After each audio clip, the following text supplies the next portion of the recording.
മമ്മൂക്ക ഉണ്ടെങ്കിൽ മാത്രമേ ഭ്രമയുഗമുള്ളൂ. മമ്മൂക്ക പെട്ടെന്ന് ചൂടാവുന്നൊക്കെ ഉണ്ട് എന്നൊക്കെ പറയുന്നതൊക്കെ കുറച്ചും കൂടെ എഫക്റ്റീവ് ആവുന്നത് അങ്ങനത്തെയൊക്കെ ഒരു വിഷ്വൽ ലാംഗ്വേജ് സെറ്റ് ചെയ്യാൻ പറ്റുന്നതുകൊണ്ടാണ്. So I want to give him the maybe for me the best intro possible ഇങ്ങനത്തെ ഒരു സ്റ്റോറിക്ക്. മമ്മൂക്ക ഡബിൽ പൊളിക്കും, ഭയങ്കര സംഭവമാണ്. എനിക്കത് വിറ്റ്നസ് ചെയ്യാൻ പറ്റി. അതുകൊണ്ടാണ് ഇന്നും എൻ്റെ ഫേവറേറ്റ് ഫിലിം മണിച്ചിത്രത്താഴ് ഭയങ്കരമായിട്ട് നമ്മുടെ മൈൻഡിൽ നിൽക്കുന്നത്. ഭൂതകാലത്തിന് വലിയൊരു ഇൻസ്പിറേഷൻ മമ്മൂക്കയുടെ തനി ആവർത്തനം എന്ന് പറഞ്ഞ സിനിമയായിരുന്നു. വേറെ ആർക്കും ആ ക്യാരക്ടർ ചെയ്യാൻ പറ്റില്ല.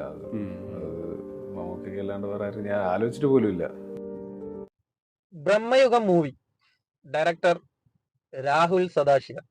നമ്മൾക്ക് അക്ഷരം തെറ്റാതെ ഡയറക്ടർ എന്ന് വിളിക്കാൻ ഒരുപാട് ആളുകളുടെ കൂടെ ഒരു പേര് കൂടിയാണ്. ഒരു ഡയറക്ടർ എങ്ങനെ ആവണം, ഒരു ഡയറക്ടർ എന്ന് പറഞ്ഞു കഴിഞ്ഞാൽ ഒരു സിനിമയിൽ എത്രത്തോളം കമ്മിറ്റഡ് ആവണം, ആ സിനിമക്ക് വേണ്ടി എത്രത്തോളം ഹാർഡ് വർക്ക് ചെയ്യണം എന്ന് പുള്ളിക്കാരൻ ഒരു ഇന്റർവ്യൂവിൽ പറയുന്ന ഒരു വീഡിയോ ഉണ്ട്. ആ വീഡിയോ ഞാൻ നിങ്ങൾക്ക് പ്ലേ ചെയ്ത് കാണിച്ചു തരാം. അതിന് മുന്നേ കുറച്ച് കാര്യങ്ങൾ മലയാള സിനിമയെ കുറിച്ചിട്ട്. നമ്മുടെ മലയാള സിനിമയിൽ ഒരു മാസം 50 സിനിമ ഇറങ്ങുന്നുണ്ടെങ്കിൽ അതിൽ 46 47 സിനിമകളും പൊളിഞ്ഞ് പാളീസാവുന്നതിന് കാരണക്കാർ ആരാണ്? സിനിമയിൽ അഭിനയിക്കുന്ന നടന്മാരാണോ അതിന് ഉത്തരവാദികൾ? ഒരിക്കലും അല്ല എന്ന് ഞാൻ പറയും. കാരണം പൊളിഞ്ഞ് പാളീസാവുന്ന 90% സിനിമകളിലെയും അഭിനയിച്ച നടീ നടന്മാർ അവർക്ക് കൊടുക്കാൻ പറ്റുന്ന, ആ കഥാപാത്രത്തിന് കൊടുക്കാൻ പറ്റുന്ന മാക്സിമം അവർ കൊടുത്തിട്ടുണ്ടാവും. വളരെ ചുരുക്കം സിനിമകളിൽ അഭിനയിക്കുന്ന ആളുകൾ മാത്രമേ കഥാപാത്രങ്ങൾക്ക് നമുക്ക് ഇവനൊക്കെ അഭിനയിക്കേണ്ടിയിരുന്നോ എന്ന് പോലും തോന്നിപ്പോകുന്ന രീതിയിലുള്ള അഭിനയങ്ങൾ ഉണ്ടാവും. ബാക്കി വരുന്ന 90% നടന്മാരും അവർ ആ കഥാപാത്രത്തിന് കൊടുക്കേണ്ട മാക്സിമം കൊടുത്തിട്ടുണ്ടാവും. പക്ഷെ ആ സിനിമ 8 നിലയിൽ പൊട്ടും. കാരണം ഒന്നിക്കൽ കെട്ടുറപ്പുള്ള ഒരു തിരക്കഥ ഉണ്ടാവില്ല, അല്ലെങ്കിൽ അതിന്റെ ഡയറക്ഷൻ പോരായിരിക്കും. ഇല്ലെങ്കിൽ മൊത്തത്തിൽ സിനിമ എടുത്ത് നോക്കിക്കഴിഞ്ഞാൽ എന്തോ നേരെ എടുത്തു വെച്ചിന് എന്നുള്ള രീതിയിലായിരിക്കും. കാരണം തലയും ഉണ്ടാവില്ല, വാലും ഉണ്ടാവില്ല. മൊത്തത്തിൽ എന്താ അവര് പറയാൻ ഉദ്ദേശിച്ചത്, കാണുന്ന പ്രേക്ഷകനോട് എന്താണോ അവര് എക്സ്പോസ് ചെയ്യാൻ വേണ്ടിയിട്ട് ഉദ്ദേശിച്ചത്, ആ കാര്യം പ്രേക്ഷകനിലേക്ക് എത്തിക്കാൻ ഒരു സംവിധായകനെ സംബന്ധിച്ചിടത്തോളം പറ്റില്ലായിരിക്കും. ഇങ്ങനെയുള്ള സിനിമകൾ ഉണ്ടാവുന്നതിന് കാരണം എന്താ? കുറച്ച് മുന്നേ ഉള്ള കാലങ്ങളിലൊക്കെ ഒരു സിനിമ ഇറങ്ങി ആ സിനിമ തിയേറ്ററിൽ വിജയം കണ്ടാൽ മാത്രമായിരുന്നു നിർമ്മാതാവിന് എന്തുണ്ടായിരുന്നത്? സാമ്പത്തിക ലാഭം ഉണ്ടായിരുന്നു. ഇല്ലെങ്കിൽ ആ നിർമ്മാതാവ് കുത്തുവാളെടുത്ത് പാപ്പരായി പുള്ളിക്കാരൻ ഒരു ഭ്രാന്തനെ പോലെ നടക്കുമായിരുന്നു എന്നൊക്കെ വേണ്ടി നമുക്ക് പറയാം. പക്ഷെ ഇന്നത്തെ കാലഘട്ടത്തിൽ അതാണോ? ഇന്ന് തിയേറ്ററിൽ കിട്ടുന്ന സാമ്പത്തിക ലാഭം എന്ന് പറഞ്ഞു കഴിഞ്ഞാൽ ഒരു സെക്കൻഡറി മാത്രമാണ്. കിട്ടിയാലും കിട്ടിയിട്ടില്ലെങ്കിലും അവര് മുതൽ മുടക്കുന്ന തുകയും അതിന് ഇരട്ടിയും അവർക്ക് മറ്റു പല വഴികളിലൂടെയും കിട്ടും. ഈ ഒരു കാരണം കൊണ്ടാണ് സിനിമ എന്ന് പറഞ്ഞു കഴിഞ്ഞാൽ 100 സിനിമ റിലീസ് ആവുന്നുണ്ടെങ്കിൽ 96 സിനിമയും അതിൽ പൊട്ടിപ്പാളീസാവാനുള്ള കാരണം. കുറച്ച് പണം ഏതെങ്കിലും ഒരു പ്രൊഡ്യൂസർ എടുക്കുന്നുണ്ടെങ്കിൽ അവനെന്ത് ചെയ്യും? ഏതെങ്കിലും ഒരു തരികിട ഒരു സംവിധായകനെയും പിടിച്ച് ഏതെങ്കിലും ഒരു ഉടായ്പ് തിരക്കഥ എടുത്ത് വന്ന് സിനിമയാക്കും. ഏതെങ്കിലും സ്റ്റാറിനെ വെക്കും, സിനിമയാക്കും. അതിന്റെ സാറ്റലൈറ്റ് വാല്യൂ, അതുപോലെ തന്നെ OTT റിലീസിന് കൊടുക്കാൻ വേണ്ടിയിട്ടുള്ള പൈസ, അതുപോലെ തന്നെ ഈ സിനിമകളിൽ ഹൈഡായിട്ടുള്ളതും അല്ലാതെയും പരസ്യമായിട്ടുള്ളതുമായിട്ടുള്ള ഒരുപാട് ആഡുകൾ, എല്ലാ രീതിയിലും പണം ഇങ്ങ് വന്നു കഴിഞ്ഞാൽ മുതൽ മുടക്കും കിട്ടും, അതിന്റെ ഡബിളും കിട്ടും. പിന്നെ തിയേറ്റർ റെസ്പോൺസോ അല്ലെങ്കിൽ തിയേറ്ററിൽ വരുന്ന ആളുകൾ എന്ത് രീതിയിൽ സംസാരിക്കുന്നുണ്ടെന്നോ ചിന്തിക്കുന്നുണ്ടെന്നോ അവർക്ക് നോക്കേണ്ട ആവശ്യമില്ല. തിയേറ്ററിൽ നിന്ന് വരുന്ന വരുമാനം കിട്ടിയിട്ടില്ലെങ്കിലും കുഴപ്പമില്ല.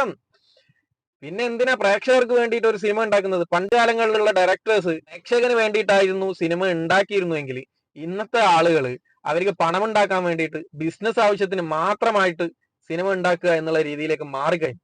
അതുകൊണ്ടാണ് ഇന്ന് നമുക്ക് നല്ല സിനിമകൾ കിട്ടാതിരിക്കുന്നതിന്റെ കാരണം. അല്ലാതെ നിങ്ങൾ ആലോചിച്ച് നോക്ക്, 4 സിനിമകൾ എടുക്കുന്നു ഒരേ പ്രൊഡ്യൂസർ, ആ 4 സിനിമയും വമ്പൻ പരാജയം, തിയേറ്ററിൽ ആളുകൾ കയറുന്നില്ല. പൊതുവെ ആളുകളുടെ ഇടയിൽ പൊതുവെ കണ്ട ആളുകൾക്കൊക്കെ വളരെ മോശപ്പെട്ട അഭിപ്രായം. എന്നിട്ടും 5ാമത്തെ സിനിമ എടുക്കാൻ വേണ്ടിയിട്ട് ആ പ്രൊഡ്യൂസർ തയ്യാറാവുന്നുണ്ടെങ്കിൽ അതിന്റെ അർത്ഥം എന്താ? അയാൾക്ക് ഈ 4 സിനിമയിൽ നിന്നും സാമ്പത്തിക ലാഭം കിട്ടിയെന്നല്ല ഇതിന്റെ അർത്ഥം.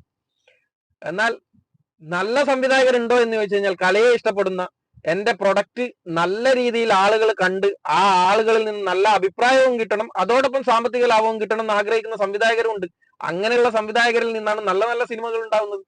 ഈ രാഹുൽ സദാശിവൻ എന്ന് പറഞ്ഞ സംവിധായകൻ ഈ ഒരു ഭ്രമയുഗം എന്ന് പറഞ്ഞ സിനിമക്ക് വേണ്ടിയിട്ട് ആ സിനിമ ആ പ്രൊഡക്റ്റ് ആയിട്ട് ആളുകൾക്ക് കാണുന്ന രീതിയിലേക്ക് കൊണ്ടുവരുമ്പോൾ ആ കാണുന്ന ആളുകൾ സിനിമ കണ്ടിട്ട് നല്ല അഭിപ്രായം പറയാൻ വേണ്ടിയിട്ട് എത്രത്തോളം ഹാർഡ് വർക്ക് ചെയ്തിരുന്നു എന്നുള്ളത് ഞാനിപ്പം വെക്കാൻ പോകുന്ന വീഡിയോ കണ്ടു കഴിഞ്ഞാൽ നിങ്ങൾക്ക് മനസ്സിലാവും. പുള്ളിക്കാരൻ എത്ര ഹാർഡ് വർക്ക് ആ സിനിമയുടെ പിന്നിൽ എടുത്തിട്ടുണ്ട് എന്നുള്ളത്. എന്നാൽ ഇന്ന് പല സംവിധായകരും അങ്ങനെയുള്ള ഹാർഡ് വർക്കുകൾ എടുക്കാൻ തയ്യാറാവുന്നുണ്ടോ? ഇല്ല. കാരണം അവർക്ക് പ്രൊഡക്റ്റ് നന്നാവേണ്ട ആവശ്യമില്ല. അവർക്ക് എന്തുണ്ടായാൽ മതി? അവർക്ക് എന്താണ് വേണ്ടത്? സാമ്പത്തിക ലാഭം ഉണ്ടായാൽ മതി. 5 കോടിയോ 10 കോടിയോ 25 കോടിയോ മുതൽ മുടക്കിൽ ഒരു സിനിമ നിർമ്മിക്കുമ്പോൾ അതിന്റെ നേരെ ഡബിള് 25 കോടിയാണെങ്കിൽ 50 കോടി അവർക്ക് പ്രേക്ഷകർ തിയേറ്ററിൽ പോയിട്ട് കാണാതെ തന്നെ കിട്ടുന്നുണ്ട്. പിന്നെ എന്തിനാണോ നിങ്ങൾ പ്രേക്ഷകരുടെ ഒക്കെ ആവശ്യം എന്നാണ് അവർ ചോദിക്കുന്നത്. പക്ഷേ ഈ ഒരു സംഗതിക്ക് അധികം കാലം പോയില്ല. കാരണം OTT റിലീസിന് കിട്ടുന്ന പൈസയും സാറ്റലൈറ്റിന് കിട്ടുന്ന പൈസയും അതുപോലെ തന്നെ പരസ്യങ്ങൾക്ക് കിട്ടുന്ന പൈസയും ഇനി ആളുകൾ കാണാനില്ലാതായി കഴിഞ്ഞു കഴിഞ്ഞാൽ, ഈ പറയുന്ന OTT ആയി കഴിഞ്ഞാലും സാറ്റലൈറ്റ് ആയി കഴിഞ്ഞാലും അവർക്കും ഈ പൈസയും കൊടുത്ത് വാങ്ങിയ പടം നല്ലതാണെങ്കിലേ എന്തുണ്ടാവുള്ളൂ, അവർക്ക് അതിൽ നിന്ന് ലാഭം ഉണ്ടാക്കാനാവുള്ളൂ. ഇത് കുറച്ചു കാലം കുറച്ചധികം ആളുകളെ ഇങ്ങനെ പറ്റിക്കാനാവും. എക്കാലത്തും എല്ലാരെയും പറ്റിക്കാനാവില്ല. അത് ഉണ്ടാവാതെ വരുമ്പോഴാണ് ഇനി നല്ല സിനിമകൾ നമുക്ക് കാണാനുള്ള ഭാഗ്യം ലഭിക്കാൻ പോകുന്നത്. 10 സിനിമ ഇറങ്ങുന്നുണ്ടെങ്കിൽ 8 സിനിമയും നല്ല പ്രേക്ഷകന് ഇഷ്ടപ്പെടുന്ന സിനിമകൾ ഇറങ്ങാൻ ഇനി അധിക കാലമൊന്നുമില്ല. കുറച്ചു കാലം കൊണ്ട് തന്നെ നല്ല സിനിമകളുടെ യുഗം വരും എന്നുള്ള കാര്യം 100% ഉറപ്പാണ്. പറയുന്ന തട്ടുപൊളിപ്പം പ്രൊഡ്യൂസേഴ്സും തട്ടുപൊളിപ്പം ഡയറക്ടേഴ്സിന്റെ എല്ലാം കാലഘട്ടം അവസാനിക്കാനായി. ഇനിയിപ്പം കുറച്ചും കൂടി കഴിഞ്ഞു കഴിഞ്ഞാൽ OTT ആയി കഴിഞ്ഞാലും സാറ്റലൈറ്റ് ആയി കഴിഞ്ഞാലും പടത്തിന്റെ പ്രൊഡക്റ്റിന്റെ ക്വാളിറ്റി അറിഞ്ഞിട്ട് നമുക്ക് മതി, നമുക്ക് വില നിശ്ചയിക്കാം എന്നുള്ള രീതിയിലേക്ക് മാറിക്കഴിഞ്ഞു കഴിഞ്ഞാൽ ഇവന്മാരുടെ എല്ലാം കളുസ കയറും. രാഹുൽ സദാശിവൻ ആ സിനിമക്ക് വേണ്ടിയിട്ട് എത്രത്തോളം ഹാർഡ് വർക്ക് ചെയ്തിന് എന്നുള്ളത് നിങ്ങൾ വീഡിയോ കണ്ട് മനസ്സിലാക്കുക.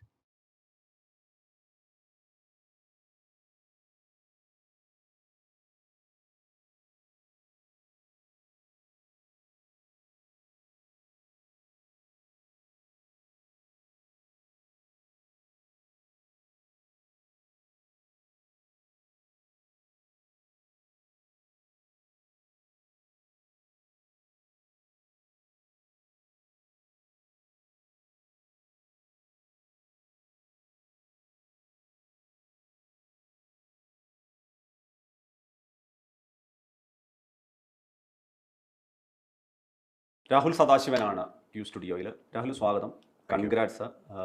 ഭ്രമയുഗത്തിന് വേണ്ടി മാത്രമല്ല, ഭൂതകാലമാണെങ്കിലും ഭ്രമയുഗമാണെങ്കിലും നമ്മുടെ ഒരു കൺവെൻഷണൽ ഫിലിം മേക്കിംഗ് അല്ലെങ്കിൽ ഒരു കഥ പറച്ചിൽ രീതിയിൽ നിന്ന് മാറി ചെയ്ത സിനിമയായിരുന്നു. അത് രണ്ടിലും ഒരു മലയാളത്തിൽ മുൻപരിചയമില്ലാത്തൊരു സിനിമയുടെ ശൈലിയും ഒരു ക്രാഫ്റ്റ്മാൻഷിപ്പും അനുഭവപ്പെടുത്തിയ സിനിമയാണ്. ഭ്രമയുഗം കൂടി വന്ന സമയത്ത് രാഹുൽ സദാശിവൻ എന്ന് പറയുന്ന ഒരു ഫിലിം മേക്കറെ കൂടുതൽ പേരിലേക്ക് എത്തുന്ന ഒരു OTT ടു തിയേറ്റർ മൂവി വരുന്ന സമയത്ത് എനിക്ക് രാഹുലിനോട് വളരെ ക്യൂരിയസ് ആയിട്ട് ചോദിക്കാനുള്ള ഒരു കാര്യം എന്ന് വെച്ച് കഴിഞ്ഞാൽ, ഭൂതകാലത്തിൻ്റെ സമയത്ത് പറയുന്നുണ്ടായിരുന്നു, ഭൂതകാലത്തിൻ്റെ ഒരു സ്ക്രാച്ച് ആദ്യ ആലോചന എന്ന് പറയുന്നത് ഒരു സ്റ്റാറ്റിക് ഫ്രെയിമിലേക്ക് പെട്ടെന്നൊരു രൂപമാവാം അല്ലെങ്കിൽ വേറൊരാൾ വരുമ്പോഴുള്ള ഒരു സ്കെയർ അല്ലെങ്കിൽ ഭീതി സൃഷ്ടിക്കുന്നതാണ്. ഭൂതകാലത്തിന് മുമ്പുള്ള ആലോചനയാണല്ലോ ഭ്രമയുഗം. ഭ്രമയുഗം എന്നുള്ളതിൻ്റെ ശരിക്കുള്ള സ്ക്രാച്ച്, അതിൻ്റെ ആദ്യ ആലോചന എന്താ? ഭ്രമയുഗം പീരിയഡ് സെറ്റിങ്ങിലൊരു ഹൊറർ സ്റ്റോറി പറയാന്നുള്ളതായിരുന്നു. പക്ഷെ അന്ന് എനിക്ക് ആ സ്റ്റോറി പറയണമെങ്കിൽ എനിക്ക് മമ്മൂക്ക വേണം എന്നുള്ള അന്ന് തൊട്ടുള്ള പ്ലാനാണ്. മമ്മൂക്ക ഉണ്ടെങ്കിൽ മാത്രമേ ഭ്രമയുഗമുള്ളൂ. പക്ഷേ അത് അറ്റ് ദ സെയിം ടൈം അത് ബ്ലാക്ക് ആൻഡ് വൈറ്റ് ആവണം. അപ്പം ഇങ്ങനത്തെ കുറച്ച് ഒരു സ്ട്രിക്റ്റ് റൂൾസ് ഉണ്ടായിരുന്നു. പക്ഷെ അന്നത് എനിക്ക് റിയാലിറ്റി ആക്കാൻ പറ്റിയില്ല. കാരണം ഇതൊരു വലിയ സ്കെയിലുള്ള പടമാണ്, വേറെ ആർട്ടിസ്റ്റ് ഉണ്ട്, സെറ്റ് ഡിസൈൻസ് ഒരുപാടുണ്ട്, എനിക്ക് നല്ല ടെക്നീഷ്യൻസ് വേണം. പക്ഷെ അത് എനിക്ക് ഭൂതകാലമാണ് അതിലേക്കുള്ള റീച്ച് തന്നത്. സോ അത് എനിക്ക് 2017-18 തോന്നുന്നത് എനിക്ക് ആ ഒരു ഐഡിയ വന്ന് തുടങ്ങുന്നത്. ഭ്രമയുഗം ഇങ്ങനെ ഒരു പീരിയഡ് സ്റ്റോറി, ഒരു മനയിലെ കാരണവരുടെ ക്യാരക്ടറായിട്ട് മമ്മൂക്കായിട്ട് വന്നാൽ നന്നായിരിക്കും, അന്നാണ് ഐഡിയ വരുന്നത്. വരയ്ക്കുന്ന ആളാണ് രാഹുൽ തന്നെ. രാഹുലിൻ്റെ സിനിമയെ സംബന്ധിച്ചോളം ഒരു അതിൻ്റെ സ്ട്രക്ചർ ഉണ്ടാക്കുന്ന സമയത്ത് തന്നെ രാഹുൽ അതിനൊരു ഡിസൈൻ ഉണ്ടാക്കുന്ന ഒരാളാണ്. ശരിക്ക് മമ്മൂക്കയിലേക്ക് എത്തുന്ന സമയത്തേക്ക് ഈ പറയുന്ന കൊടുമൺ പോറ്റിക്ക് ഒരു എൻറ്റയർ ക്യാരക്ടർ ഡിസൈൻ ഉണ്ടായിരുന്നു, അതിനുശേഷമാണ് പോയത്? അല്ല, കംപ്ലീറ്റ് ഡിസൈൻ ഉണ്ടായിരുന്നു. എനിക്ക് ഇത്രയും പ്രായമുള്ള ഒരാളാണ്, നടക്കാൻ കുറച്ച് ബുദ്ധിമുട്ടുള്ള ആളാണ്, വാക്കിംഗ് സ്പീഡ്, പിന്നെ മാനറിസത്തിൽ ഇതുമാതിരി പെട്ടെന്ന് ഇമോഷൻലെസ് ആയിട്ടുള്ളൊരു ക്യാരക്ടറാണല്ലോ. സിനിമ കണ്ടവർക്ക് മനസ്സിലാവാതെ എന്തുകൊണ്ടാണ് പെട്ടെന്ന് ദേഷ്യം വരുന്നത്, എന്തുകൊണ്ട് പെട്ടെന്ന് transformation, because that character doesn't have any emotion. അപ്പോൾ ആ ഒരു ഐഡിയ എനിക്ക് ഉണ്ടായിരുന്നു. പിന്നെ ഈ പറയുന്ന മാതിരി ഞാൻ എല്ലാം സ്റ്റോറി ബോർഡ് ചെയ്യാണ്ട് ഞാൻ സെറ്റിലേക്ക് പോകില്ല.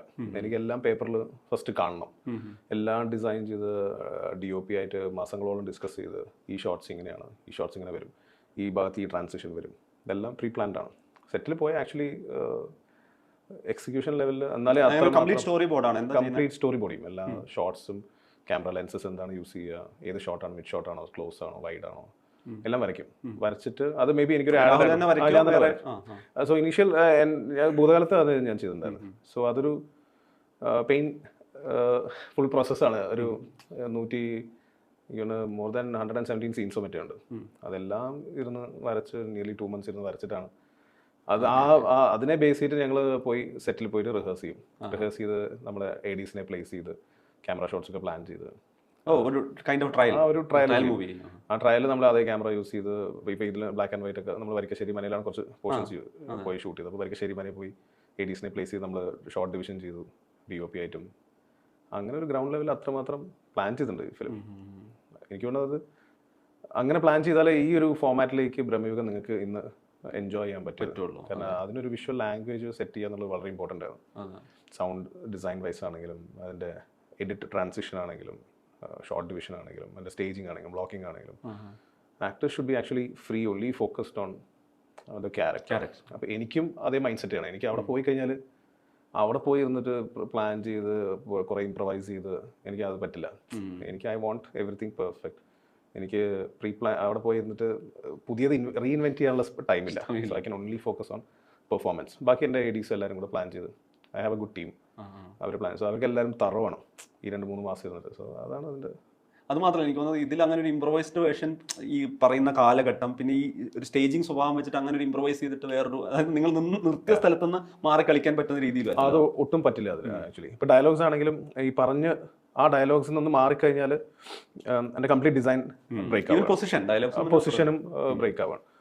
ഫോർ എക്സാമ്പിൾ ഇപ്പോൾ സിനിമ കണ്ടവർക്കറിയാം പകട സീക്വൻസിൽ വലിയ ലെങ്തി സീക്വൻസ് ആണ്. May be around 4 to 6 minutes sequence ആവും. സോ അതിൽ തന്നെ പല ആക്സസ് ജമ്പ് വരുന്നുണ്ട്. അപ്പോൾ അതെല്ലാം പ്രീ പ്ലാൻഡ് ആണ്. ഇവിടെ വന്നിട്ട് 2 ഷോട്ട്സ് ഇവിടെ ഇങ്ങനെ ഇത്ര ഡയലോഗ്സ് ഇവിടെ പ്ലസ് ദർ ഇസ് അവിടെ നിന്നൊരു ചെറിയൊരു ബ്രേക്ക് കിട്ടുന്നു. We have an access jump, ഇങ്ങോട്ട് മാറുന്നു. അങ്ങനെ മാറുമ്പോഴാണ് അത് ചില പ്രൊഫൈലിലെ ഷോട്ടിൽ സില്ലോയിറ്റ് ആയിട്ട് കിട്ടുന്നതും ക്യാരക്ടറിന്റെ നമുക്ക് പെട്ടെന്ന് ചൂടാവുന്നൊക്കെ ഉണ്ട് എന്നൊക്കെ പറയുന്നതൊക്കെ കുറച്ചും കൂടെ എഫക്റ്റീവ് ആവുന്നത് അങ്ങനത്തെയൊക്കെ ഒരു വിഷ്വൽ ലാംഗ്വേജ് സെറ്റ് ചെയ്യാൻ പറ്റുന്നതുകൊണ്ടാണ്.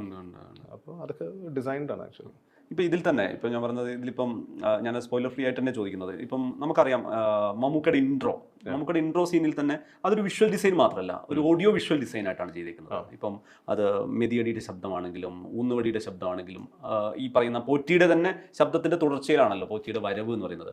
അതൊരു ബാക്ക് ഷോട്ടിൽ നിന്ന് അതിൻ്റെ ഒരു ടോട്ടൽ സ്റ്റേജിങ്ങിൽ മുതൽ അത് മുറുക്കിയ രീതി, ആ മുറുക്കാൻ ചിരിയിൽ തന്നെ ഒരു പക്ഷേ നമ്മൾ രണ്ടാമത് കാണുമ്പോൾ ഈ ക്യാരക്ടറിനെ ഡീകോഡ് ചെയ്യാൻ പറ്റുന്നുണ്ട്. ഈ പറയുന്ന നമ്മൾ പിന്നീട് വെളിപ്പെടുന്ന ഈ ക്യാരക്ടറിനെ ഡീകോഡ് ചെയ്യാൻ പോലും പറ്റുന്നുണ്ട്. അപ്പോൾ അതിൽ ഈ പറഞ്ഞൊരു ബ്ലെൻഡ് ഉണ്ടല്ലോ. അതിൽ മമ്മൂട്ടി എന്ന് പറയുന്ന 50 വർഷം ഈ പറയുന്ന അഭിനയ പരിചയമുള്ള ഒരു ആക്ടറും ഇപ്പുറത്ത് ഇത് ടോട്ടൽ കൺസീവ് ചെയ്ത രാഹുലുണ്ട്. ഇത് നിങ്ങൾക്കിടയിൽ ഒരു ബ്ലെൻഡ് സംഭവിക്കുന്നുണ്ട്. അങ്ങനെ ഒരു ടോട്ടൽ കൊറിയോഗ്രാഫി എങ്ങനെയാണ് നിങ്ങൾ കൺവിൻസ് ചെയ്തെടുത്തതും അതിലേക്ക് മമ്മൂട്ടി വന്നൊരു മൊമെന്റ്? അല്ല, ആ സീക്വൻസ് ഇൻട്രോ സീക്വൻസ് എനിക്ക് വളരെ ക്ലാരിറ്റി ഉണ്ടായിരുന്നു. എനിക്ക് അങ്ങനെ തന്നെ ആ ബിൽഡപ്പ് കൊടുക്കണം എന്നുള്ളത്. അതും ഈ പറയുന്ന പോലെ കുറച്ച് ലെങ്തി സീക്വൻസ്. ഈ 3 പേരെ വെച്ചിട്ട് തന്നെ നമ്മൾ അവരെ തന്നെ ഈ ഡയലോഗ്സ് ചേഞ്ച് അതിൻ്റെ ഉള്ളിൽ ഉള്ള ചെറിയ നുവാൻസസ് ഒക്കെ വെച്ചിട്ടാണ് ആ സീൻ ബിൽഡ് ചെയ്തിരിക്കുന്നത്. അപ്പോൾ നമുക്ക് ഫസ്റ്റ് സൗണ്ടിലാണ് ആരാ എന്ന് പറയുന്ന സൗണ്ടിൽ. അപ്പോൾ അത് തിയേറ്റർ ഡിസൈൻഡ് സാധനമാണ്. അത് ആ ഒരു സ്കോറും സൗണ്ട് ഡിസൈനും അതിൻ്റെ ഷോർട്ട് ഡിവിഷനൊക്കെ അങ്ങനെ വന്നാലേ നമുക്ക് ആ ഒരു എക്സൈറ്റ്മെന്റ്, ഒരു യൂഫോറിയ ഉണ്ടല്ലോ തിയേറ്ററിൽ എല്ലാവരും കൂടി എന്നിട്ട് അത് എനിക്ക് വേണം എന്നുള്ളത് മസ്റ്റ് ആയിരുന്നു. So I want to give him maybe for me the best intro possible ഇങ്ങനത്തെ ഒരു സ്റ്റോറിക്ക്. അപ്പോൾ അതെങ്ങനെ ബിൽഡ് ചെയ്യാം എന്നുള്ളത്, എന്നിട്ട് അത് ബിൽഡ് ചെയ്തിട്ട് അത് എത്ര നേരം സസ്റ്റെയിൻ ചെയ്യാൻ പറ്റും. അപ്പോൾ അത് വന്നു, ബാക്ക് ഷോട്ട് കാണിച്ചു, സിൽവറിൽ കാണിച്ചു, നമ്മുടെ വോയിസ് മാത്രമേ കാണുന്നുള്ളൂ. ആൻഡ് ഇതെല്ലാം കാണുന്നത് ത്രൂ തേവൻ എന്ന് പറഞ്ഞ കഥാപാത്രത്തിന്റെ പെർസ്പെക്റ്റീവ് കൂടെ. സോ തേവൻ ഇസ് അസ്, നമ്മളാണ് ആ തേവൻ, ഓഡിയൻസ് ആണ് തേവൻ. സോ ആ പെർമിഷൻ കൊടുക്കുമ്പോൾ നേരെ നോക്കാം എന്ന് പറഞ്ഞ പെർമിഷൻ കൊടുക്കുമ്പോൾ മാത്രമാണ് as an audience we are also seeing ആരാണ് മുന്നിലിരിക്കുന്ന ആളാണ്. സോ അതങ്ങനെ തന്നെ ഡിസൈൻ ചെയ്തതാണ്. അപ്പോൾ അതിലേക്ക് മമ്മൂക്കയെ എത്തിക്കുക എന്നുള്ളത് ഇറ്റ് വാസ് ഓൾ പ്ലാൻ. പിന്നെ ഞാനത് കൺവേ ചെയ്തപ്പോൾ മമ്മൂക്ക നല്ല രസകരമായിട്ട് തന്നെ ആ സീക്വൻസ് ചെയ്തത്. So that was easy actually. അല്ല ഈ അതിൽ തന്നെ ഞാൻ ഈ ഓഡിയോയുടെ കാര്യം പറയുന്നത് നമ്മളെപ്പോഴും എല്ലാവരും മമ്മൂക്കയുടെ ഈ പറയുന്ന മേക്ക് ഓവർ അല്ലെങ്കിൽ റീഇൻവെന്റ് എന്ന് പറയുന്നത്. അപ്പോൾ എനിക്കതിൽ ഏറ്റവും ഗംഭീരമായി തോന്നിയത് മമ്മൂക്കയുടെ ഒരു നമ്മൾ ഈ പറയുന്ന ഈ ശബ്ദാഭിനയം എന്ന് പറയുന്ന സാധനം ഉണ്ടല്ലോ, സൗണ്ടിൽ മമ്മൂക്ക നടത്തുന്ന ഒരു റീഇൻവെന്റിങ് സംഗതിയുണ്ട്. അതായത് ഈ പറയുന്ന അകത്തെ ഒരു അശരീരി പോലത്തെ ഒരു ശബ്ദമായി വരുന്നിടത്ത് മുതൽ ഈ പറഞ്ഞ് വന്നിരുന്നതിന് ശേഷം അല്ലെ പൂമണി ഇത് അറിയോ എന്ന് ചോദിക്കുന്ന മൊമെന്റിൽ മുതൽ ഈ പറയുന്ന അതിന്റെ ഒരു കമ്മ്യൂണിക്കേഷൻ മുതൽ ആ പറയുന്ന എനിക്ക് തോന്നുന്നത് അവിടെ പോലും ഞാൻ പിന്നീട് കാണുന്ന സമയത്ത് അവിടെ പോലും ട്രാൻസ്ഫോർമേഷൻ ഉണ്ട്. ഈ പറയുന്ന ഡ്യുവൽ എന്ന് പറയുന്ന സിനാരിയോയുടെ ട്രാൻസ്ഫോർമേഷൻ അവിടെ പോലെയാണ്. അവിടെ ഈ പറഞ്ഞൊരു സൗണ്ടിൽ മമ്മൂക്ക നടത്തുന്ന ഒരു എൻ്റയർ പ്ലേ എന്ന് പറയുന്നത് അത് ഈ ഇനീഷ്യൽ സ്ക്രിപ്റ്റ് ഡിസ്കസ് ചെയ്യുന്ന സമയത്തൊക്കെ ഈ ശബ്ദാഭിനയത്തിന് അല്ലെങ്കിൽ ഈ പറയുന്ന വോയിസിന് അല്ലെങ്കിൽ ഈ പറയുന്ന ഡയലോഗ് ഡെലിവറിക്ക് അതിന് ഈ ഒരു റിതമിക് ആയിട്ട് ഇങ്ങനെ ചെയ്യാൻ പറ്റും അങ്ങനെ കൂടി ഡിസ്കസ് ചെയ്തിരുന്ന സിനാരി ഉണ്ടായിരുന്നു. ആക്ച്വലി മമ്മൂക്ക അടുത്ത് ക്യാരക്ടർ പറയുമ്പോൾ തന്നെ മമ്മൂക്ക അത് പിടികിട്ടി, എന്താണ് എങ്ങനെയാണ് ചെയ്യേണ്ടതെന്നുള്ളത് മമ്മൂക്കയുടെ മൈൻഡിൽ അത് ഇങ്ങനെ കുറച്ച് മാസങ്ങളോളം അതിങ്ങനെ ഓടിയിട്ടുണ്ടായിരുന്നു. പിന്നെ ആ ഗ്രെയിനി വോയിസും ആ ഒരു അതൊക്കെ നമുക്ക് ഡബിൽ ചെയ്യുന്ന ഒരു ചെറിയ ചെറിയ സാധനങ്ങൾക്ക് വരുന്നതൊക്കെ നമുക്ക് ഡബിലൊരു മാജിക് ഞാൻ കേട്ടിട്ടേ ഉള്ളൂ. ഇപ്പം ഒരുപാട് ഫിലിം മേക്കേഴ്സ് പറഞ്ഞു നമുക്ക് ഡബിൽ പൊളിക്കും, ഭയങ്കര സംഭവം. എനിക്കത് വിറ്റ്നസ് ചെയ്യാൻ പറ്റി. നമ്മൾ ഉള്ള സീനിന് ഭയങ്കരമായിട്ട് അത് എലവേറ്റ് ചെയ്ത് തന്നു എനിക്കത്. അത് പിന്നെ ടുവേർഡ്സ് ദി എൻഡ് ആണെങ്കിലും ആ ക്യാരക്ടറിന്റെ ഒരു ബ്രേക്ക് ഡൗൺ ഉണ്ടല്ലോ, അതിലൊക്കെ നമ്മൾ കുറച്ച് നമുക്ക് ഡബിങ്ങിന്റെ സമയത്ത് എനിക്കൊന്ന് ഇത് ഭയങ്കര ന്യൂആൻസസ് ഈ ക്യാരക്ടറിന്റെ നമ്മൾ പറയില്ല ഒരു തരം ഡീറ്റെയിലിംഗ് ആണല്ലോ. ഇപ്പൊ ഈ ഞാനത് പറയാന്ന് വെച്ചാൽ പിന്നീട് ഒരു ദിവസം ഒരു OTT ഒക്കെ വന്നിട്ട് ആളുകൾക്ക് സ്ക്രീൻ ഗ്രാം ഒക്കെ വേറെ എടുക്കാൻ പറ്റുന്ന മൊമെന്റിൽ ഈ പറഞ്ഞ മുറുക്കുന്ന ഒരു അതിന്റെ ഒരു താളമുണ്ട്. ആ താളത്തിൽ ഞാൻ പറഞ്ഞത് അത് ശരിക്കും ഒരു ക്യാരക്ടറിനെ എക്സ്പോസ് ചെയ്യണം. നമ്മൾ പിന്നെ ഞാൻ റിവേഴ്സ് മോഡലിൽ റീവിസിറ്റ് ചെയ്യാൻ പോയി കഴിഞ്ഞാൽ നമ്മൾക്ക് ക്യാരക്ടറിനെ പിടികിട്ടി വരികയാണ്. വെച്ചാൽ അത് ഒളിച്ചു വെക്കുന്നില്ല. മറ്റേ യഥാർത്ഥ സ്വരൂപം എന്ന് പറയുന്നത് കാണിച്ചുകൊണ്ടാണ് പോകുന്നതെന്ന് പറയുന്ന പോലെ അത് ഒളിച്ചു വെക്കുന്നില്ലല്ലോ. ഞാൻ അത്രയും ഇൻവോൾവ് ആയിരുന്നു ഈ ക്യാരക്ടറിലേക്ക്. നമുക്ക് അങ്ങനെ എക്സൈറ്റഡ് ആയിട്ട് കയറിയ ഒരാളായിരുന്നു. പിന്നെ ബോഡി ലാംഗ്വേജ് അത് നമുക്കറിയാം. സംസാരിക്കുമ്പോൾ തന്നെ മമ്മൂക്ക അത് ഭയങ്കരമായിട്ട് അത് സെറ്റിൽ എക്സ്പ്രസ് ചെയ്യും. നമുക്കറിയാം. അത് മുറുക്കാൻ കൊടുക്കുന്ന സീക്വൻസ് ആണെങ്കിൽ പോലും ഞാൻ ഒരു വർഷം പറയുമ്പോൾ നമുക്ക് അത് അങ്ങനെയല്ല, അത് നമുക്ക് ഇങ്ങനെ ചെയ്യണം, കുറച്ച് ഉണ്ടാകുമ്പോൾ തേച്ച് അത് കാണുമ്പോൾ തന്നെ ഒരു രസമാണ്. അത് നമുക്ക് വലിയൊരു കോൺട്രിബ്യൂഷൻ ഉണ്ട്. അതുകൊണ്ടാണ് ആ ക്യാരക്ടർ ഇത്രയും പവർഫുൾ ആയിട്ട് നിൽക്കുന്നത്.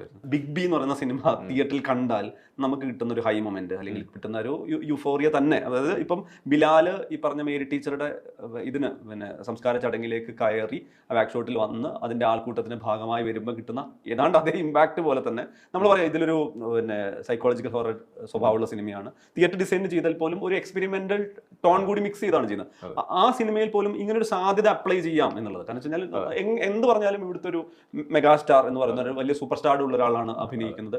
അവിടെ ഈ പറയുന്ന മാസ് അപ്പീൽ എന്ന് പറയുന്നത് ഒരു ഫാക്ടറാണ് എന്ന് കരുതിക്കൂട്ടി തീരുമാനിച്ചാണ്. സോ അതാണ് ഇത് തിയേറ്ററിന് ഡിസൈൻ ചെയ്തത്. So how do you give that fan movement? അത് എങ്ങനെ സാറ്റിസ്ഫൈ ചെയ്യാൻ പറ്റും? ഇത്രയും ആൾക്കാർ തിയേറ്ററിൽ നിന്നിട്ട് മമ്മൂക്കയ്ക്ക് വേണ്ടി വെയിറ്റ് ചെയ്യണം ആ സീനിന് വേണ്ടിയിട്ട്. എത്രയോ മിനിറ്റിന് ശേഷമാണ് മമ്മൂക്കയുടെ entry. So how do I deliver that fan movement? ആ ക്ലാപ്പ് മൂവ്മെന്റ് എങ്ങനെ, അത് എത്ര നേരം സ്ട്രെച്ച് ചെയ്യാൻ പറ്റും? സ്ട്രെച്ച് ചെയ്തിട്ട് അത് എങ്ങനെ ബിൽഡ് ചെയ്ത് പല ലേയേഴ്സിൽ കൊണ്ടുവന്ന് പിന്നെ ആ ഒരു മൂവ്മെന്റിൽ എങ്ങനെ നമുക്ക് ഒരു ഗൂസ് ബം മൂവ്മെന്റ് കൊണ്ടുവരാൻ പറ്റും തന്നെയാണ് എൻ്റെ ഇൻറ്റൻഷൻ. അത് വിത്ത് എ പെർഫെക്റ്റ് സൗണ്ട് ഡിസൈനും സ്കോറും പിന്നെ മമ്മൂക്കയുടെ പെർഫോമൻസും പിന്നെ സപ്പോർട്ടിങ് ആർട്ടിസ്റ്റിൻ്റെ എല്ലാം കൂടെ ആകുമ്പോൾ അത് ആ സീന് ഭയങ്കരമായിട്ട് എൻഹാൻസ് ആയിട്ട് വന്നു. അത് അങ്ങനത്തെ ഡിസൈൻ ചെയ്ത് തന്നെയാണ് അത്. ഇപ്പോൾ മമ്മൂക്കയുടെ കാര്യം എടുത്തു കഴിഞ്ഞാൽ നമ്മൾ ഈ പറയുന്ന 400-ൽ പരം സിനിമ എന്ന് പറയുമ്പോൾ ഒരുപക്ഷെ ഏറ്റവും കുറഞ്ഞ ഹൊറർ സിനിമ ചെയ്ത ആളുകൾ കൂടിയാണ്. അത് ഹൊറർ ജോണറിൽ മമ്മൂക്കയുടെ സിനിമകളില്ല എന്ന് പറയാം. അങ്ങനെ എടുത്തു പറയാനുള്ള സിനിമകളില്ല. ഈ ഏതെങ്കിലും തരത്തിൽ ഈ പറയുന്ന ഈ പിന്നെ ഇതുകൂടി മിക്സ് ആയിട്ടുണ്ട്. ഇങ്ങനെ ഒരു ക്യൂരിയോസിറ്റി ഒരു ഹൊറർ സിനിമയിലേക്ക് മമ്മൂട്ടി എന്ന് പറയുന്ന ആക്ടർ വരുന്നു, അല്ലെങ്കിൽ പുള്ളിക്ക് അതിൽ സ്വാഭാവികമായിട്ടൊരു എക്സൈറ്റ്മെന്റ് കൂടുതൽ വരും. കാരണം ഹൊറർ സിനിമയിലേക്ക് വരുന്നു എന്ന് മാത്രമല്ല, നമ്മളത് സ്പോയിലറായി പറയാതിരിക്കാൻ വേണ്ടിയിട്ട് പുള്ളി അവതരിപ്പിക്കുന്ന ക്യാരക്ടറിനുള്ള ഒരു യുണീക്നെസ്സും അങ്ങനെയാണല്ലോ. അതാണ് ഞാൻ more than a horror film മമ്മൂക്കയും കൊണ്ട് എന്ത് ചെയ്യിപ്പിക്കാം, ആ ക്യാരക്ടറിനെ എങ്ങനെ ടെറിഫിക് ആക്കാം എന്നായിരുന്നു എൻ്റെ ഫസ്റ്റ് തോട്ട്. അപ്പോൾ മമ്മൂക്കടുത്ത് പിച്ച് ചെയ്യുമ്പോഴും ഹൊററിനെക്കാട്ടിലും ഈ കൊടുമൻ പോറ്റി എന്ന് പറഞ്ഞ ക്യാരക്ടർ എന്തൊക്കെ ചെയ്യും, പുള്ളിയുടെ ഗ്രാഫ് എന്താണ്, പുള്ളിയുടെ ആർക്ക് എന്താണ്, പുള്ളിയുടെ ബിൽഡപ്പ് തൊട്ടുള്ള ടുവേഴ്സ് ദി എൻഡ് വരെയുള്ള ഒരു ചെറിയ ചെറിയ സട്ടിൽ പരിപാടിയാണെങ്കിലും അതിൻ്റെ മാനറിസം ആണെങ്കിലും അതൊക്കെ എന്താണെന്നുള്ളതാണ് എൻഹാൻസ് ചെയ്യാൻ നോക്കിയത്. So more than a horror film I was focused on bringing that character in to making it more believable. ഒരു കാരണം മോസ്റ്റ് ഓഫ് ദ സീക്വൻസ് ഇപ്പോൾ തേവനും കൊടുമൻ പോറ്റിയും കൂടെ സംസാരിക്കുന്നതിൽ it's about tension more than horror. It's all about ടെൻഷനാണ്, അൺപ്രഡിക്റ്റബിലിറ്റിയാണ് ഭയങ്കരമായിട്ടുള്ളത്. അപ്പോൾ അതിലായിരുന്നു എൻ്റെ കൂടുതലും focus. അതുകൊണ്ടാണ് ആ ക്യാരക്ടേഴ്സ് ഭയങ്കര ഗ്രൗണ്ടഡ് ആയിട്ട് നിൽക്കും. അത് സിനിമാറ്റിക് എക്സ്പീരിയൻസിൽ ചെറുതായിട്ട് നമ്മളെ ഹെൽപ്പ് ചെയ്യുന്നതും ഒക്കെ ആ ക്യാരക്ടറിന് ഡെപ്ത് കൊടുക്കാൻ പറ്റിയതുകൊണ്ടാണ്. എനിക്കൊന്ന് രാഹുലിന്റെ കഴിഞ്ഞ പടത്തിൽ നോക്കിയാൽ ലാസ്റ്റ് 15 മിനിറ്റ്സ് ഒരു ഫിനാലെ മോഡലാണ്. ഈ സിനിമയിലേക്ക് നോക്കി കഴിഞ്ഞാലും കൈൻഡ് ഓഫ് ഫിനാലെ. കാരണം ഇതിൽ എങ്ങനെയാണ് ഈ പറയുന്ന പവർ ഡൈനാമിക്സ്, അതിന്റെ കീ ഫാക്ടർ എന്ന് പറയുന്ന ഈ ഫിലിം മേക്കർ പറയാവുന്ന അയാളുടെ ഒരു POV അതിലേക്ക് പ്ലേസ് ചെയ്യാനുള്ളൊരു, എന്നാൽ ആ ജോണറിനെ കംപ്ലീറ്റ് നശിപ്പിക്കാതെ അല്ലെങ്കിൽ ബുദ്ധിമുട്ടിക്കാതെ അത് ബ്ലെൻഡ് ചെയ്തെടുക്കുക എന്നുള്ളത് എനിക്ക് ഈ രണ്ട് സിനിമകളുടെയും അതൊരു യുണീക്ക് പ്ലേ ആവണമെന്ന് നിർബന്ധം. എനിക്ക് ടുവേഴ്സ് ദി എൻഡ് ആ build-up കൊണ്ടുപോയിട്ടൊരു there has to be a spectacle moment. അതിൻ്റെ ഒരു സ്ട്രക്ചർ തന്നെ അങ്ങനെയാണ്. അത് ഫസ്റ്റ് ഇപ്പോൾ ഇൻസൈറ്റിംഗ് ഇൻസിഡന്റ് എന്ന് പറയുന്നത് ഫസ്റ്റ് 2 മിനിറ്റിൽ 3 മിനിറ്റിലൊക്കെയാണ്. അത് ഒരു 10 മിനിറ്റ് 15 മിനിറ്റ് ഒക്കെയാണ്. ഇപ്പോൾ അത്രയും നേരം പോലും നമ്മളെ ഓഡിയൻസിനെ ഇരുത്താനുള്ള അറ്റൻഷൻ ഗ്രാബ് ചെയ്ത് ഇരുത്താനുള്ള ടൈമില്ല. ഭയങ്കര ഡിസ്ട്രാക്റ്റഡ് ആണ് അവർ. അപ്പോൾ ആ ഒരു അങ്ങനെയുള്ളൊരു ടൈമിൽ നമുക്ക് എങ്ങനെ ബിൽഡപ്പ് ചെയ്ത് അതിനിങ്ങനെ സ്ട്രെച്ച് ചെയ്ത് ടുവേഴ്സ് ദി എൻഡ് ആ ഒരു സ്പെക്ടക്കിളിലേക്ക് എത്തിക്കാവുന്നതാണ്. ഭൂതകാലം ഇസ് ഓൾസോ വൺ എക്സാമ്പിൾ. പക്ഷെ അവിടെ വ്യത്യാസം എന്താ വെച്ചാൽ അവിടെ ഒരു റെവലേഷൻ ഉണ്ടായി, അവിടെ ഒരു റെസൊല്യൂഷൻ ഉണ്ടായി. അമ്മയും മകനും തമ്മിലുള്ള ഒരു ഡൈനിങ് ടേബിൾ മൊമെന്റിൽ അവരൊന്നായി. Then the audience is only thinking of ഇവരൊന്നായി, ഇനിയിപ്പോ അതെ. അപ്പൊ ആ ടെൻഷനാണ് നമ്മൾ വീണ്ടും നെക്സ്റ്റ് ഒരു 15 മിനിറ്റ്സിലേക്ക് നമ്മൾ കൊണ്ടെത്തിയത്. ഇവിടെയും അതുമാതിരി ഒരു ടെൻസ്ഡ് മൂവ്മെന്റ് ഉണ്ട്. It's like A ticking bomb, എന്ത് സംഭവിക്കുന്നുള്ളത്. സോ അതുകൊണ്ട് എനിക്ക് തോന്നുന്നു മെജോറിറ്റി ഓഫ് ഫിലിംസിലും എല്ലാം അപ്ലൈ ചെയ്തൊരു ഫോമുല തന്നെയാണ് ടുവേഴ്സ് ദി എൻഡ് എങ്ങനെ നമുക്കൊരു സ്പെക്ടാക്കിൾ ക്രിയേറ്റ് ചെയ്യാൻ പറ്റുന്നത്. And also there should be a tail end. അപ്പോൾ ഭൂതകാലത്തിലും അങ്ങനെ ഒരു ചെറിയൊരു ടെയിൽ എൻഡ് ഉണ്ടായിരുന്നു, ഓഡിയൻസ്. അതാണ് അതിലെനിക്ക് ഒരുപാട് പേർക്ക് മനസ്സിലായെന്ന് അറിയില്ല. ബട്ട് ഭൂതകാലത്തിൽ എല്ലാ ക്യാരക്ടേഴ്സും പോയി. നമ്മൾ ലാസ്റ്റ് ആ വീട്ടിൻ്റെ ഉള്ള ക്യാമറ സ്റ്റാറ്റിക് ആയിട്ട് വെച്ചിരിക്കുക. തുടക്കം സ്റ്റാറ്റിക് ആയിരുന്നു ടുവേഴ്സ് ദി എൻഡ്. അപ്പോൾ അതിൽ ജോർജ് എന്ന് പറഞ്ഞ കഥാപാത്രം സൈജു കുറുപ്പിനെ അദ്ദേഹം ലോക്ക് ചെയ്ത് പോയി. ഗേറ്റിന്റെ സൗണ്ട്, വണ്ടിയുടെ സൗണ്ട് എല്ലാം പോയി. So everyone is gone away. Like the characters have gone, the sounds have gone, എല്ലാം. But we as an audience we are stuck inside that.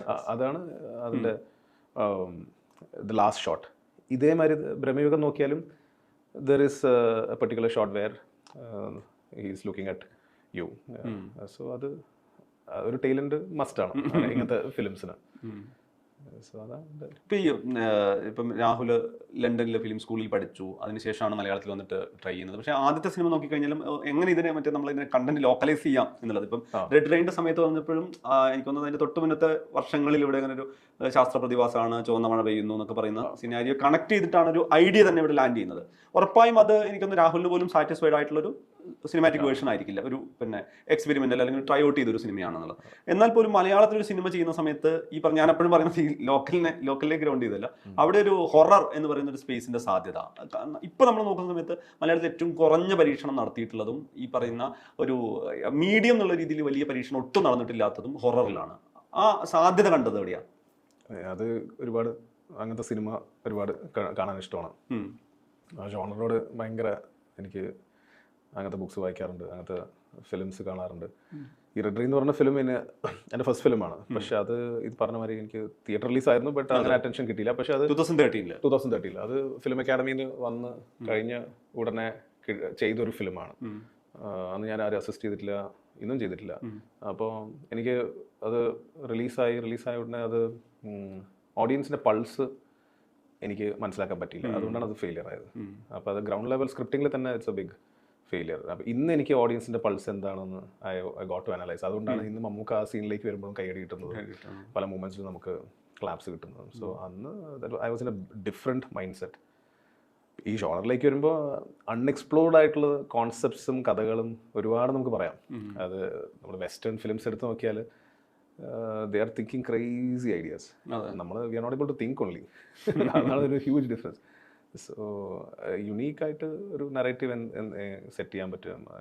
Different ആയിട്ടുള്ള ക്യാരക്ടേഴ്സ് ഒരു 2 മണിക്കൂറിന് ആൾക്കാരെയൊക്കെ മറന്ന് ഈ ലോകത്തിലേക്ക് അവരെ എങ്ങനെ ആക്കാൻ പറ്റും എന്നുള്ള ഇൻറ്റൻഷനിൽ ഹൊറർ ഭയങ്കരമായിട്ട് ഹെൽപ്ഫുൾ ആവും. പിന്നെ മോർ ദാൻ ദാറ്റ് വിഷ്വൽ ലാംഗ്വേജിൽ ആർട്ടിസ്റ്റ് പോലും ഇല്ലെങ്കിൽ ഒരു ക്യാമറ വെച്ച് കഴിഞ്ഞാൽ it is telling very unique story. Just മൂവ്മെന്റിൽ പോലും നമുക്കൊരു ബിൽഡപ്പും സസ്പെൻസും കിട്ടും, ആർട്ടിസ്റ്റ് പോലും വേണ്ട.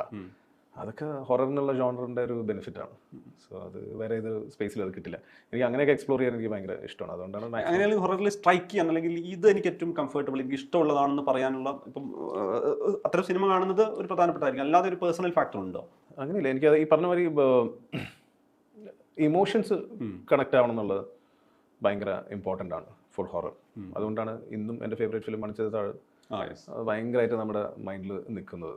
സോ അതാണ് ഭൂതകാലം എടുത്താലും ഇമോഷനിലാണ് കുറേയും കൂടെ ഫോക്കസ് ചെയ്തിരിക്കുന്നത്. അവരുടെ ഒരു മെൻ്റൽ സ്റ്റേറ്റ് എന്താണ് അത് നമ്മൾ സ്ട്രോങ് ആയിട്ട് വെച്ച് കഴിഞ്ഞാൽ മേ ബി അതർ ഫാക്ടേഴ്സ് എല്ലാം ഇതിന് സപ്പോർട്ടാവും.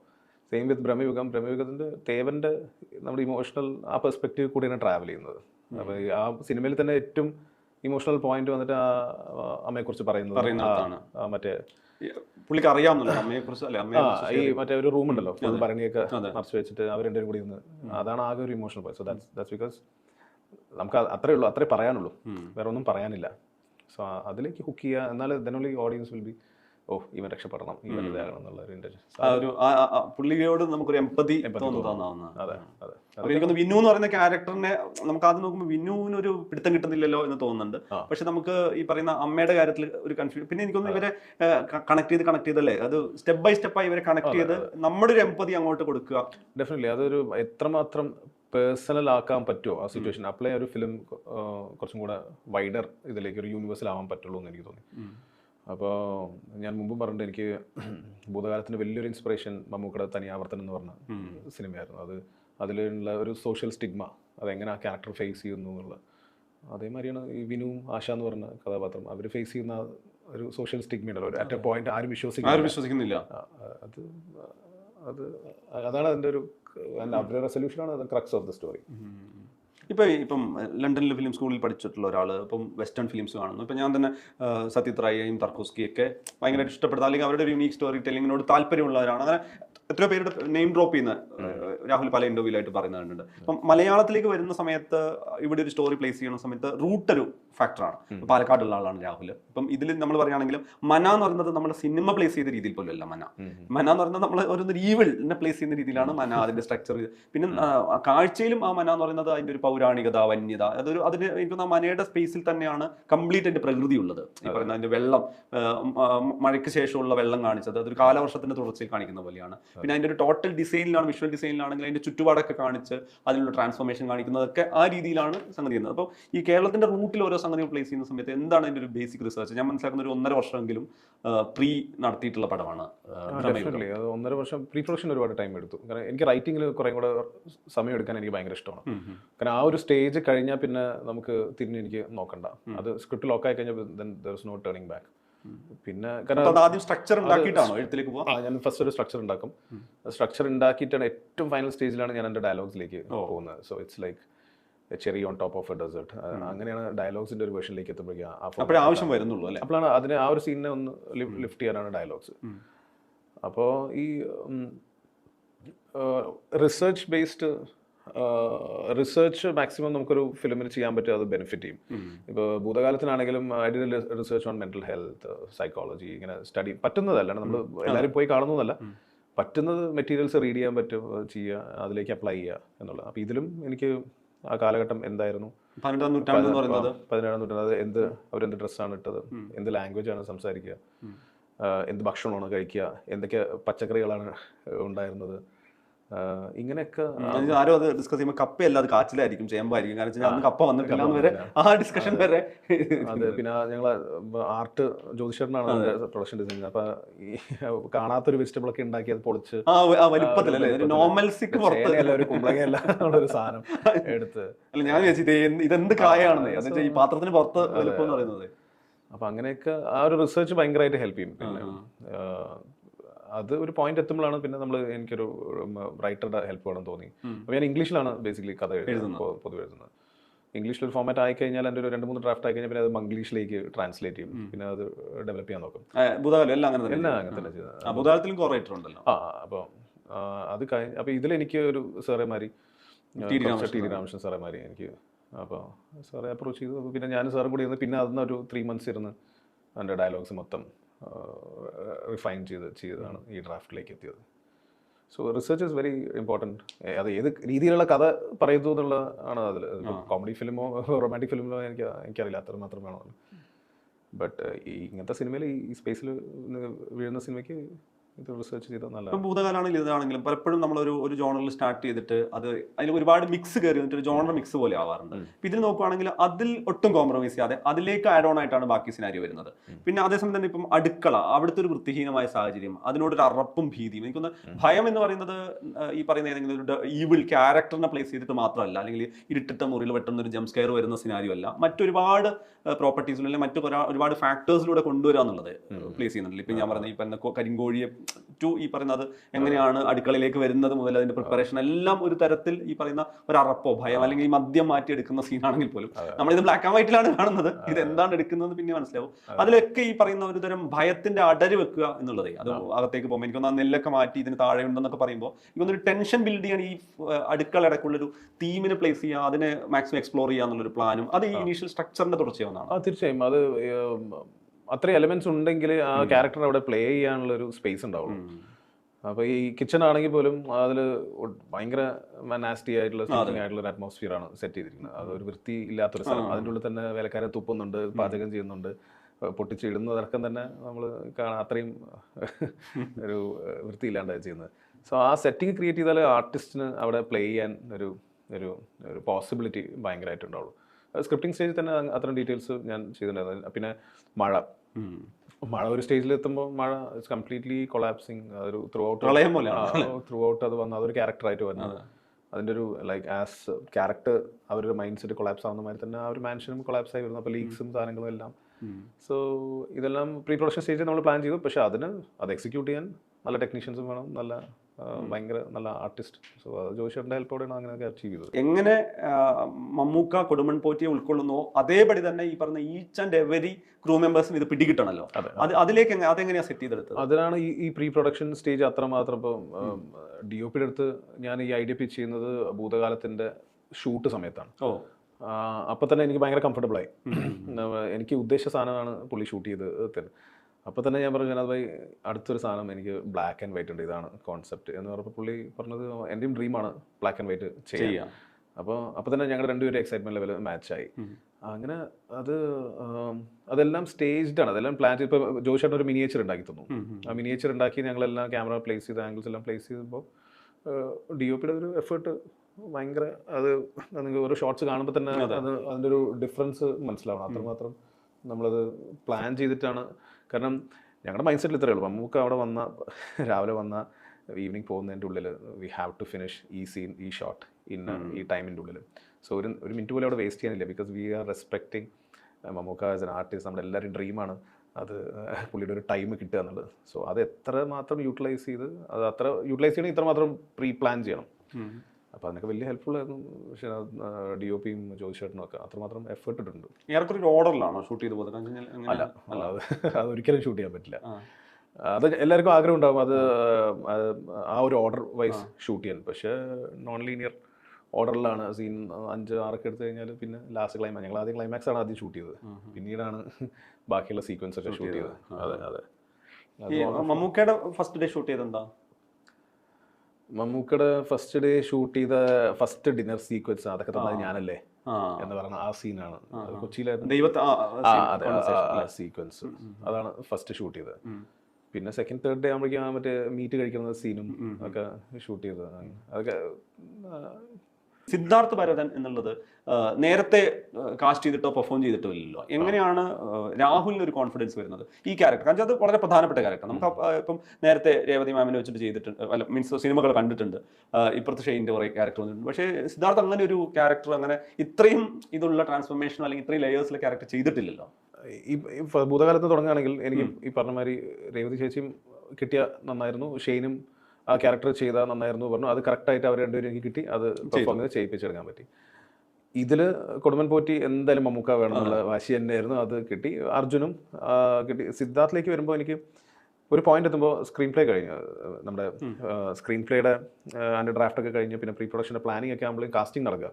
നമുക്ക് പെട്ടെന്ന് ഡേറ്റ് വന്നു. So what is the next option എന്ന് പറഞ്ഞിങ്ങനെ നോക്കുമ്പോഴാണ് എൻ്റെ വൺ ഓഫ് മൈ ദിനാഥ് പുത്തഞ്ചേരി പാട്ടൊക്കെ ഇതിൽ പെട്ടെന്ന് എനിക്കിങ്ങനെ സിദ്ധുവിൻ്റെ ഫോട്ടോ അയച്ചു. അപ്പോൾ എനിക്ക് the moment I so Sidhu എനിക്കത് ക്ലിക്കായി. ഓക്കെ, ഇതിലൊരു ഫ്രഷ്നെസ് കൊണ്ടുവരാൻ പറ്റുമല്ലോ.